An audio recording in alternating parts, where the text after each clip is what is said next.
समय की बात है, एक जंगल में एक लोमड़ी रहती थी। उसी जंगल में एक बड़ा सा तालाब भी था जिसमें सारस रहता था। लोमड़ी अक्सर तालाब में पानी पीने जाती थी और धीरे धीरे लोमड़ी और सारस में दोस्ती हो गई। लोमड़ी और सारस अधिकांश समय साथ में बिताने लगे। लोमड़ी बहुत चालाक थी और अपनी चतुराई से जंगल के दूसरे जानवरों को मूर्ख बना देती थी, जबकि सारस बहुत सीधा साधा था और जंगल के दूसरे जानवरों के प्रति उसका व्यवहार बहुत ही अच्छा था। लोमड़ी और सारस में अक्सर हल्का फुल्का हंसी मजाक होता रहता था।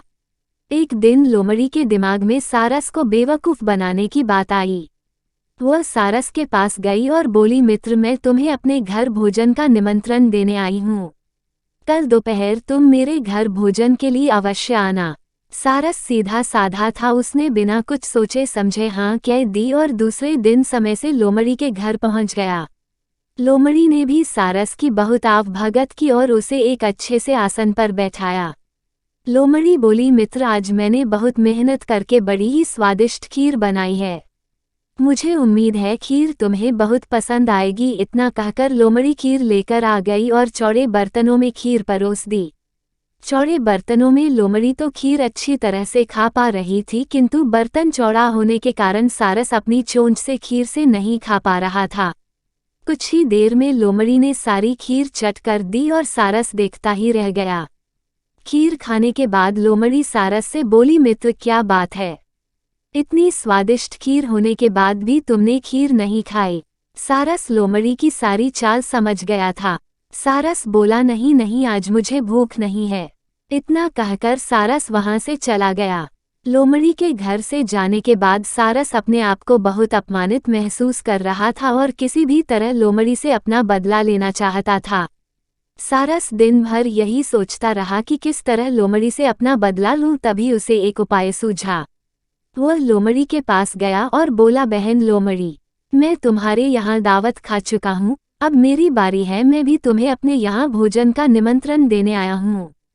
तुम्हें कल दोपहर में मेरे घर भोजन के लिए आना होगा। लोमड़ी ने झट से सारस का आमंत्रण स्वीकार कर लिया। दूसरे दिन लोमड़ी समय से सारस के घर पहुँच गई। सारस ने भी भोजन में खीर बनाई।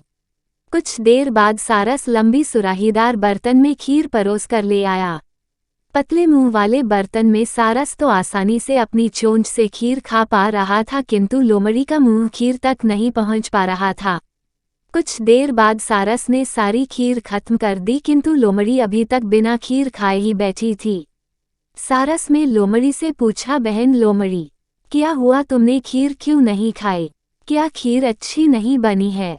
लोमड़ी समझ गई थी कि सारस अपने अपमान का बदला ले रहा है और लोमड़ी को अपनी गलती का एहसास हुआ। लोमड़ी सारस से बोली, आज मुझे भूख नहीं है। इतना कहकर लोमड़ी वहां से चली गई।